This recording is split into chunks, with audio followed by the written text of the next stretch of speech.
Welcome comrades. ఈరోజు మన topic ఏంటో తెలుసు కదా. 90% ఆఫ్ ద స్టార్టప్స్ ఫెయిల్ అవుతున్నాయి. వాళ్ళు స్టార్ట్ చేసిన తర్వాత వితిన్ 5 ఇయర్స్లో ఒకసారి డీప్ కాలేస్తే ఒక బిజినెస్ అనేది ఎందుకు ఫెయిల్ అవుతుంది. ఇప్పుడు అన్ని విషయాలు కరెక్ట్గా ఉంటే ఒక బిజినెస్ ఎందుకు ఫెయిల్ అవుతుంది బ్రో. ఒక ఎగ్జాంపుల్ తీసుకున్నాం. ఒక బండి ఉంది. ఒక బండి కరెక్ట్గా రన్ కావాలంటే ఈచ్ అండ్ ఎవ్రీ పార్ట్ కరెక్ట్గా ఉండాలి కదా.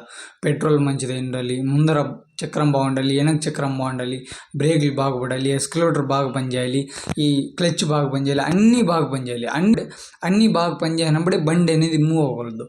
సో అట్లే బిజినెస్లో అన్నీ కరెక్ట్గా ఉంటే బిజినెస్ ఎట్లా ఫెయిల్ అవుతుంది. ఒక్క రీజన్ ఖచ్చితంగా ఉంటుంది కదా భయ్య బిజినెస్ ఫెయిల్ అవ్వడానికి. ఇప్పుడు అన్నీ కరెక్ట్గా మనం మేనేజ్ చేసి బిజినెస్ రన్ చేస్తే ఖచ్చితంగా ఫెయిల్ అవ్వద్దు. 100% రన్ కావాల. సో ఫెయిల్ అవ్వడానికి మెయిన్గా 5 అవేర్నెసెస్ ఉంటాయి. వాటి గురించి మాట్లాడుకున్నాం. First awareness, customer awareness. మనం కస్టమర్కి ఏం కావాలో అది తెలుసుకోకుండా మనం ప్రోడక్ట్ బిల్డ్ చేస్తే లేకపోతే సర్వీస్ ప్రొవైడ్ చేస్తే ఏమి యూజ్ భయ్య. సపోజ్ కస్టమర్కి వానికి హెల్త్ బాగాలేదు, వానికి దగ్గరగా ఏం హాస్పిటల్స్ లేవు, మనం ఆడ హాస్పిటల్ కడితే వానికి యూజ్ ఉంటుంది, లేకపోతే ఏం యూజ్ ఉంటుంది. మనం కస్టమర్కి వాని నీడ్ని తీర్చే ప్రోడక్ట్ లేదా సర్వీస్ ప్రొవైడ్ చేయాలి. అన్వాంటెడ్గా ఏదంటే అది చేస్తే పనికిరాదు అనమాట. సెకండ్ అవేర్నెస్ వచ్చేసి మార్కెటింగ్ అవేర్నెస్.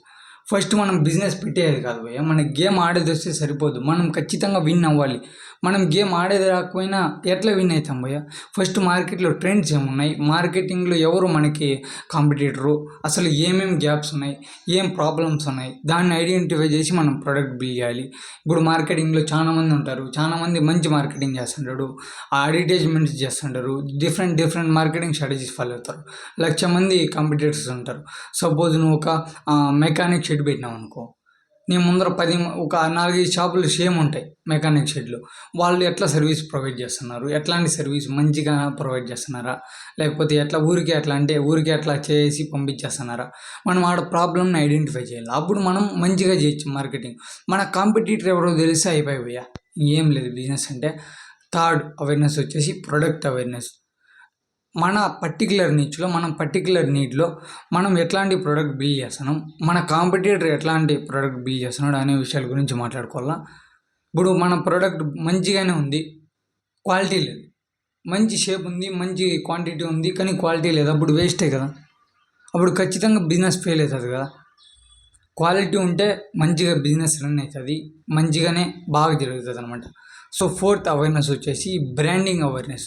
ఇప్పుడు వేరే కస్టమర్ వచ్చినాడు అనుకో, అదే కస్టమర్ రిపీటెడ్గా రావాలంటే మన ప్రోడక్ట్కి మంచి క్వాలిటీ ఉండాలి, లేకపోతే ఒక ట్రస్ట్, ఒక స్టోరీ ఉండాలి, ఒక మంచి లెగసీ ఉండాలి. అది ఎట్లా బిల్డ్ అవుతుంది బ్రో. ఇప్పుడు మనం ఒక ప్రోడక్ట్ తయారు చేసినాం, సపోజ్ మనం ఒక ఫుడ్ బిజినెస్ పెట్టినాం, మంచి ఫుడ్ ప్రొవైడ్ చేస్తున్నాం, స్టార్టింగ్ నుంచి ఎండింగ్ వరకు మనం బిజినెస్ ఫ్రాంచైజీ ఓపెన్ చేసేంత వరకు మంచి ఫుడ్లు, each and everything quantity, purity, మంచి ఫుడ్ మెటీరియల్స్ యూజ్ చేసి ఫుడ్ తయారు చేస్తాం అనమాట. ఒక దాంట్లో ఒకటి మిస్టేక్ వచ్చినా, సపోజ్ మనం వాడిండే ఆయిల్ని కస్టమర్కి తెలిసేట్లుగా ఒక 10 సార్లు వాడేసి ఎట్లా ఉంటుంది భయ్య.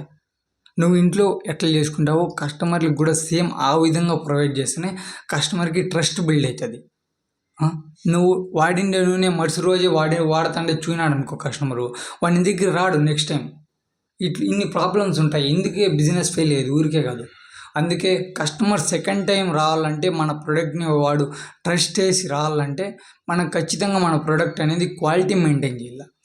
బ్రాండింగ్ ఇంకో విషయం ఏమంటే మన నేమ్ అండ్ లోగోలో కూడా అవి చెప్తుంది అనమాట, మన బిజినెస్ దేని గురించి, మన క్వాంటిటీ ఏమి, మన క్వాలిటీ ఏమి, అన్ని విషయాల గురించి. సపోజ్ ఒక కోకోకోలా తీసుకోండి.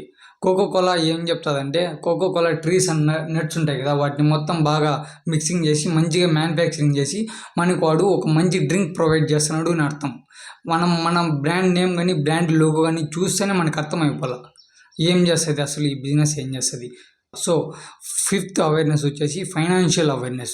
ఇప్పుడు బిజినెస్ ఎట్లా రన్ అవుతుంది, ఎంత ప్రాఫిట్ వస్తుంది, ఎంత రెవెన్యూ వస్తుంది, ఏం జరుగుతుంది, బ్రాండింగ్ ఎంత అమౌంట్ పోతుంది, మార్కెటింగ్ ఎంత అమౌంట్ పోతుంది, స్టాఫింగ్కి ఎంత అమౌంట్ పోతుంది, ఇట్లా అన్ని విషయాల గురించి తెలుసుకోవాలి. సపోజ్ నువ్వు మార్కెటింగ్కి నీ ప్రొడక్ట్ వాల్యూ వచ్చేసి ఒక్కో దాని ప్రైస్ 30 రూపీస్, నువ్వు మార్కెటింగ్కి పెట్టాల్సింది 5 రూపాయలే పెట్టాలి. నువ్వు 10 రూపాయలు పెట్టేస్తే నీకు లాస్ కదా. లాసే కదా, ఖచ్చితంగా లాసే. నువ్వు ₹5 పెడితేనే నీకు లాభం ఉంటుంది. నెక్స్ట్ టైం లేకపోతే నీకు ప్రాఫిట్ తగ్గిపోతుంది. సో ఇట్లా ఈచ్ అండ్ ఎవ్రీథింగ్ అబ్జర్వ్ చేస్తూ మార్కెటింగ్ ఎంత పెట్టాలి, బ్రాండింగ్ ఎంత పెట్టాలి అనే అన్ని విషయాల గురించి మనం పర్టికులర్గా క్యాలిక్యులేట్ చేసుకోవాలి. ఈ 5 అవేర్నెస్ గురించి ఏ బిజినెస్ స్టార్ట్ చేయడన్నా ఖచ్చితంగా తెలుసుకోవాలి. ఎందుకంటే ఇవి మెయిన్ రీజన్స్ అండ్ అవేర్నెస్. కొంతమంది తెలియక ఈ అవేర్నెసెస్ తెలియక పాపం చాలా బిజినెసెస్ ఫెయిల్ అవుతుంటాయి. నేను అంతేం ఎక్స్పీరియన్స్ కాదు భయ్య. నేను ఎట్లా బిజినెస్ పెట్టాలా అనే విషయాల గురించి నేర్చుకుంటేనే నాకు తెలిసింది మీకు చెప్తున్నాను. నేనేం పెద్ద తోపు కాదు, ఎవరు తోపు కాదు, వాళ్ళకే తోపు. నాకు ఏదో తెలిసింది నేను మీకు చెప్తున్నాను. ఇవి కాకుండా ఇంకా కొన్ని రీజన్స్ ఉన్నాయి. అవేమంటే లొకేషన్. ఇప్పుడు కొన్ని బిజినెసెస్కి లొకేషన్ అనేది చాలా ఇంపార్టెంట్. ఇప్పుడు ఫుడ్ బిజినెస్ అనుకో, నువ్వు బజ్జీలు వేస్తావు, నువ్వు బజ్జీలు ఎత్తుకొని పోయి అడవిలో వేసి ఏం లాభం? ఒక మంచి పబ్లిక్ ఉన్న ఏరియాలో పెట్టి చేయాలన్నమాట. అది లొకేషన్ అనేది చాలా ఇంపార్టెంట్. Second, funding. ఇప్పుడు నీ ఫుడ్ బిజినెస్ పెట్టాలంటే మినిమం, అంటే ఏ బిజినెస్కైనా కొన్ని ఫుడ్ బిజినెస్ పెట్టాలంటే మినిమం ఒక 2 lakhs కావాలి. ఒక మంచి సిటీలో పెట్టాలంటే మినిమం 2 lakhs. ఇప్పుడు నీ దగ్గర 2 lakhs లేదు, 1 lakh ఉంది. ఇంకో 1 lakh నువ్వు వేరే వాళ్ళ నుంచి తెచ్చుకోవాలి. అప్పుడు నీ దగ్గర ఆల్రెడీ స్టార్ట్ చేయను, ఇంకొంచెం లేదు డబ్బులు, ఇంకొక 1 lakh కావాలి. బిజినెస్ అంతా నడిపేదానికి 1 lakh కావాలి. ఇప్పుడు మీ ఫ్రెండ్స్ ఎవరు నీకు సపోర్ట్ చేయాలి, అప్పుడు నీకు ఫండింగ్ రాదు. సో ఫండింగ్ వల్ల కూడా బిజినెస్ ఫెయిల్ అవుతుంది. ఇంకొక రీజన్ వచ్చేసి మేనేజ్మెంట్ అనమాట. ఇప్పుడు కరెక్ట్గా ఒక ప్లానింగ్ చేయాలి, మంచి ఆర్గనైజింగ్ ఉండాలి, ఒక ఎగ్జిక్యూటింగ్ ఉండాలి, మొత్తం మేనేజ్మెంట్ అంతా బాగుండాలి. ఇప్పుడు ప్లానింగ్ అంటే ఇప్పుడు నువ్వు టుమారో ఒక 1 month లోపల నువ్వు 2 lakhs rupees ప్రాఫిట్ తేలా. ఆ ప్రాఫిట్ తెచ్చేదానికి నువ్వు ఏమేమి చేయాలి? ఫస్ట్ రోజు ఏమి, సెకండ్ రోజు ఏమి, 15 రోజులకి ఒకసారి మైల్స్టోన్, 10 daysకి ఒకసారి మైల్స్టోన్ అన్నీ పెట్టుకోవాలన్నమాట.